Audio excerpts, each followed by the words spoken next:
மதுரையில் காவலர் முத்துக்குமார் கொலை வழக்கில் கைது செய்யப்பட்ட 3 பேரும் தற்பொழுது நீதிமன்றத்தில் ஆஜர்படுத்தப்பட உள்ளனர். தேனியை சேர்ந்த பாஸ்கரன், பிரபாகரன், சிவனேஸ்வரன் ஆகிய 3 பேரும் நீதிமன்றத்தில் ஆஜர்பட உள்ளனர். தற்பொழுது அதனை முக்கிய செய்தியாக பார்த்துக் கொண்டிருக்கிறோம். மதுரையில் காவலர் முத்துக்குமார் கொலை வழக்கில் கைது செய்யப்பட்ட 3 பேரையும் போலீசார் நீதிமன்றத்தில் ஆஜர்படுத்தியுள்ளனர். இதுகுறித்த கூடுதல் விவரங்களை நமது செய்தியாளர் அருண் வழங்க கேட்கலாம்.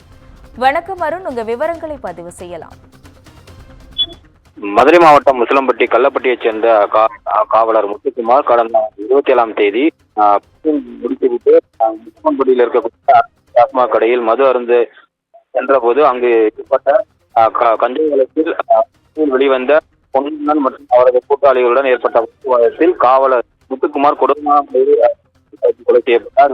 அவரது உறவினர்கள் உடலை வாங்க மறுத்து பல்வேறு கட்ட போராட்டங்கள் நடத்தினர். இந்த நிலையில் நேற்று பல்வேறு கட்ட பேச்சுவார்த்தைகள் காவல்துறை அதிகாரிகள் பேச்சு நடத்தி குற்றவாளிகளை உடனடியாக கைது என கூறியிருந்தது. அவரது உடலானது 21 சொந்த ஊரான கள்ளப்பட்டியில் அவருக்கு 20 காவல் உடல் நிலையில் அந்த கொலை குற்றவாளியில் ஈடுபட்ட பொன்வந்தன் மற்றும் அவரது கூட்டாளிகளை பிடிப்பதற்காக தனிப்படை போலீசார் தேனி மாவட்டம் போடிமெட்டு பகுதியில் பொன்வந்தனை 3 முறை சுட்டு அவரை பிடித்தனர். இந்த நிலையில் காயத்துடன் மதுரை அரசு ராஜாஜி மருத்துவமனையில் சிகிச்சை பெற்று வரக்கூடிய பொன்வந்தன் அவருக்கு தற்போது சிகிச்சை அளிக்கப்பட்டு வரக்கூடிய அந்த கொலையில் உடனிருந்த தேனி மாவட்டத்தைச் சேர்ந்த பாஸ்கரன், பிரபாகரன், சிவனேஸ்வரன் ஆகிய 3 பேரையும் தனிப்படை போலீசார் நேற்றைய தினமே கைது செய்திருந்தனர். இந்த நிலையில் முசலம்பட்டி நடுவர் மற்றும் குற்றவியல் நீதிமன்ற நீதிபதி மகாராஜனுடன் தற்போது ஆஜர்படுத்தி இருக்கிறார்கள்.